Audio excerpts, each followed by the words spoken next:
আল্লাহ মেহেরবানি আমাদের মাঝে উপস্থিত আছেন। শেরপুরে এতিমদের সম্মানে জামায়াত ইসলামীর মতবিনিময় ও ইফতার মাহফিল অনুষ্ঠিত হয়েছে। রবিবার সকাল 11টায় শহরের উৎসব কমিউনিটি সেন্টারে বিভিন্ন শিক্ষা প্রতিষ্ঠানের ইয়াতিম শিক্ষার্থী ও অনাথ শিশুদেরকে নিয়ে এই ইফতারের আয়োজন করে জামায়াতের ইসলামী শেরপুর পৌর শাখা। এ সময় 2 শতাধিক ইয়াতিম শিক্ষার্থীদের মাঝে ইফতার সামগ্রী তুলে দেওয়া হয়। জামায়াতে ইসলামী পৌর শাখার আমির মাওলানা নুরুল আমিনের সভাপতিত্বে সদর উপজেলা সেক্রেটারি মাওলানা সুবহানের সঞ্চালনায় প্রধান অতিথির বক্তব্য রাখেন শেরপুর সদর 1 আসনের জামায়াতে ইসলামী মনোনীত সংসদ সদস্য প্রার্থী হাফেজ রাশিদুল ইসলাম। পরে বিশেষ অতিথির বক্তব্য রাখেন জামায়াতে ইসলামী শেরপুর জেলা আমির মাওলানা হাফিজুর রহমান এবং নালিতাবাড়ি নকলা 2 আসনের জামায়াতে ইসলামের মনোনীত সংসদ সদস্য প্রার্থী মোহাম্মদ গোলাম কিবরিয়া সহ জেলা জামায়াতে ইসলামীর নেতাকর্মী ও মাদ্রাসা শিক্ষকবৃন্দ। তোমাদের স্বপ্নকে আল্লাহ রাব্বুল আলামিন বাস্তবায়ন করুন।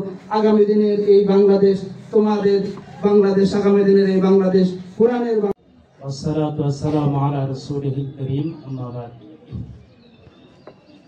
বাংলাদেশ জামায়াত ইসলামী এত নিয়ম শৃঙ্খলা, এত আইন কানুন এবং আইন শৃঙ্খলায় নিয়োজিত বাহিনী, বিভিন্ন উইংস এবং তারা যে শিক্ষায় শিক্ষিত হয়েছিলেন সেটির অন্যতম দিক দর্শন ছিল যে তারা এই সমাজ ব্যবস্থা পরিবর্তন করার জন্য, সমাজের সমস্যাগুলো দূর করার জন্য মূল যে দৃষ্টিভঙ্গি, মূল যে চাবিকাঠি, সেটা কোরআন থেকে গ্রহণ করেছিলেন, আল্লাহর পক্ষ থেকে প্রাপ্ত বিধান হিসেবে।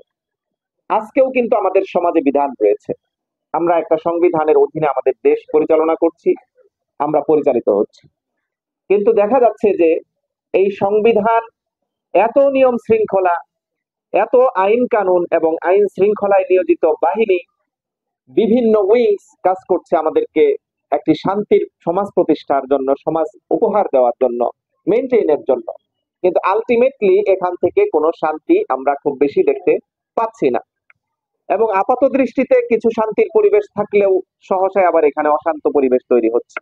এর একমাত্র কারণ হচ্ছে এখানে কোরআনের শিক্ষা, কোরআনের আলো প্রতিষ্ঠিত নাই। আলহামদুলিল্লাহ, আমরা যাদেরকে সামনে নিয়ে আজকে বসেছি, কথা বলছি, তাদের প্রত্যেকেই কোরআনের শিক্ষায় শিক্ষিত হওয়ার জন্য প্রচেষ্টা চালাচ্ছেন। শেরপুর প্রতিনিধি জাহিদ হাসান খোকনের পাঠানো তথ্যচিত্রে PIB 71 টিভি।